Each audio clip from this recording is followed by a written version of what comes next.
Hey y'all, I'm finally outside. I've spent pretty much all day inside working wool, and I thought today I would do a quick behind the scenes video of how I do the wool and why I do the wool. It's part of how I support myself here on the homestead, and I thought you just might enjoy seeing something a little different. So welcome to the Kind Fibers channel. I'm Mariah, and this is videos of a woman homesteader.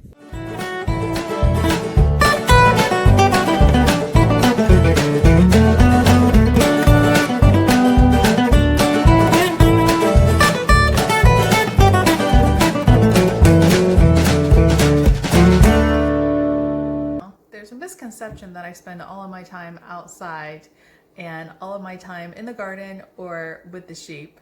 Actually, one of the big things that I do around here is sell wool. And I don't just sell whole fleeces. Every once in a while we have a fleece that gets kicked during shearing or has something happen where it gets jumbled. And those fleeces are not ones that I sell. What I do instead is actually pull the locks. Another reason why I might actually pull locks and separate out a fleece is because not everybody wants 3 to 10 pounds of wool at one time to deal with, so they like to buy it in half-pound and 1-pound bags. So I spend a lot of time at this table pulling locks and packaging them up for my hand spinners. I started doing this back in 2016 because most of my sheep have been rescued. I don't breed, I don't sell lambs, and this is how I support my sheep and also how I support the educational efforts so that we can, as a homesteading community, care for our sheep better than what I've seen some of the homesteaders in this area do. So that's what I'm working on today, is just doing one grab bag after another, and I spend quite a bit of time doing that in order to feed my sheep.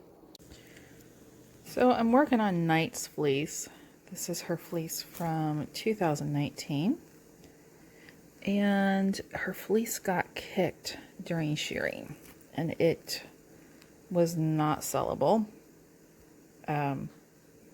because it got kicked. So what I am doing here, let me come out some. There we go. Whew.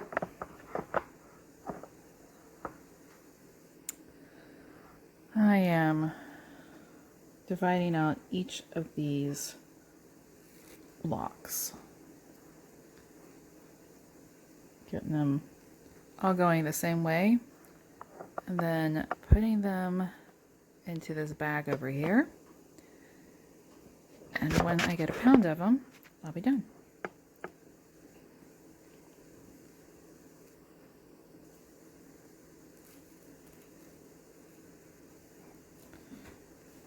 Typically my fleeces are rolled up nice and pretty and all of that, but when they get kicked and all, it just really makes a huge mess.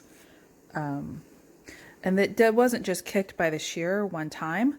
What happened was Night kind of had a hissy. She just would every once in a while, and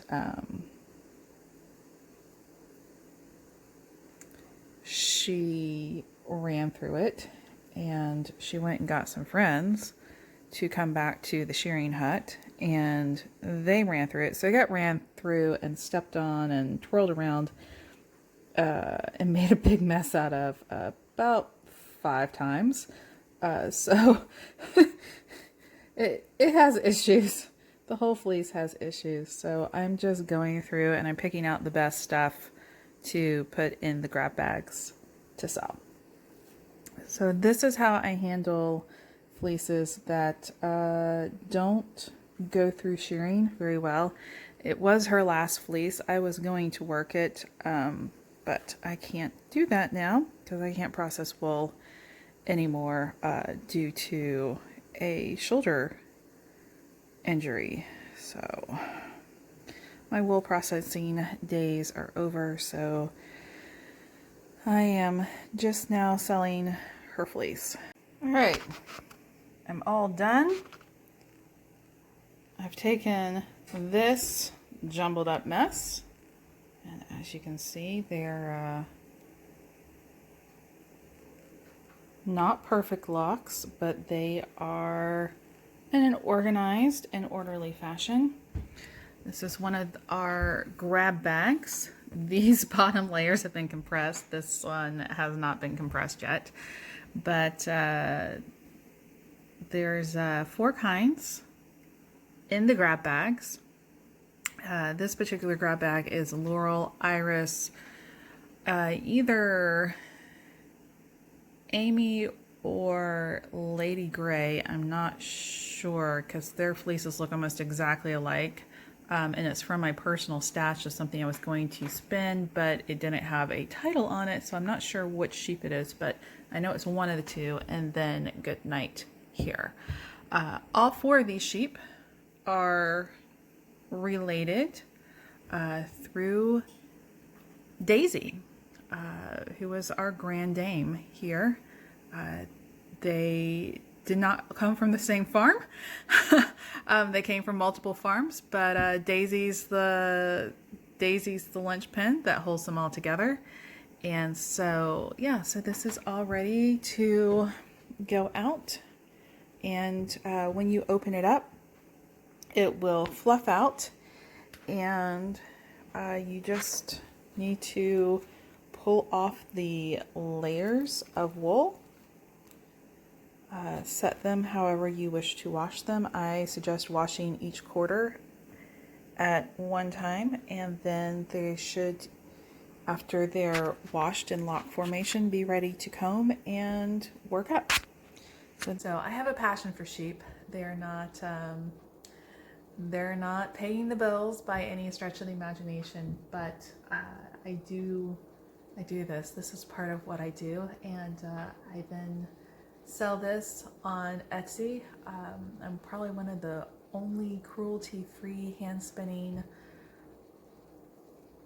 suppliers out there right now, because I do have a rescue sheep, and I don't breed, and I don't slaughter, and I don't sell anything but the wool. And the only reason I'm selling the wool is because they have to be shorn to be healthy.